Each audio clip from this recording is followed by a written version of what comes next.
Nelson Mandela 27 വർഷത്തോളം ജയിലിൽ കിടന്ന ചരിത്രം നമുക്കെല്ലാവർക്കും അറിയാം. എന്നാൽ ജയിൽ മോചിതനായ ശേഷം അദ്ദേഹം ചെയ്തൊരു കാര്യമാണ് ലോകത്തെ അത്ഭുതപ്പെടുത്തിയത്.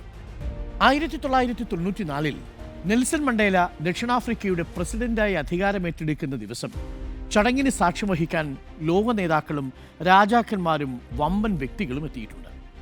മണ്ടേലയുടെ പ്രത്യേക ക്ഷണം സ്വീകരിച്ച് മുൻനിരയിൽ ചില അതിഥികൾ ഇരിക്കുന്നുണ്ട്. മറ്റാരുമായിരുന്നില്ല, വർഷങ്ങളോളം അദ്ദേഹം തടവിൽ കഴിഞ്ഞ ജയിലിലെ വാർഡന്മാരായിരുന്നു അത്.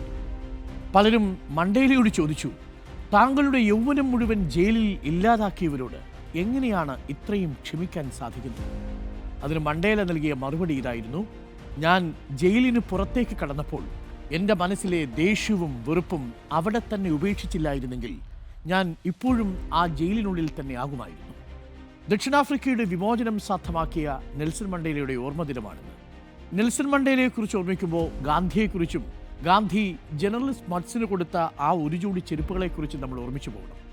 നിങ്ങളെ ദ്രോഹിക്കുന്നവരെ, നിങ്ങളെ ജയിലഴികൾക്കുള്ളിലാക്കിയവരെ, നിങ്ങൾക്ക് എതിരെ പ്രതികാര ബുദ്ധിയോടുകൂടി പ്രവർത്തിച്ചവരെ നിങ്ങൾ പിന്നീട് ജീവിതത്തിൽ ശത്രുത കൊണ്ടല്ല നേരിടേണ്ടത്.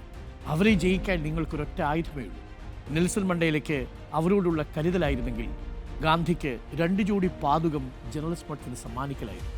അപ്പോൾ പ്രിയപ്പെട്ട പ്രേക്ഷകരെ, ലോകത്തെ ജയിക്കാനുള്ള ഏറ്റവും നല്ല ആയുധം പ്രതികാരമോ വിദ്വേഷമോ അല്ല, സ്നേഹവും കരുതലും കരുണയുമാണ്.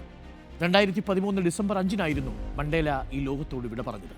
ദക്ഷിണാഫ്രിക്കൻ കവയിത്രിയായ ഇൽവ മക്കായി മണ്ടേലയോടും തടവിലെ സുഹൃത്തുക്കളോടും എന്നൊരു കവിത എഴുതിയിട്ടുണ്ട്. CPI സംസ്ഥാന സെക്രട്ടറി ബിനോയ് വിശ്വം ആ കവിത ഇങ്ങനെ പരിഭാഷപ്പെടുത്തിയിട്ടുണ്ട്: മണ്ടേല, അവർക്ക് നീയൊരു നമ്പർ മാത്രമാണത്രേ. ദ്വീപിലെ നിലം കിളയ്ക്കുകയും ഒഴുകുകയും ചെയ്യുന്ന 466/64 എന്ന നമ്പർ മാത്രമാണത്രേ. മണ്ടേല, പക്ഷേ നീ ഞങ്ങൾക്ക് കരുത്താണ്, പ്രതിജ്ഞയും നിശ്ചയദാർഢ്യവുമാണ്.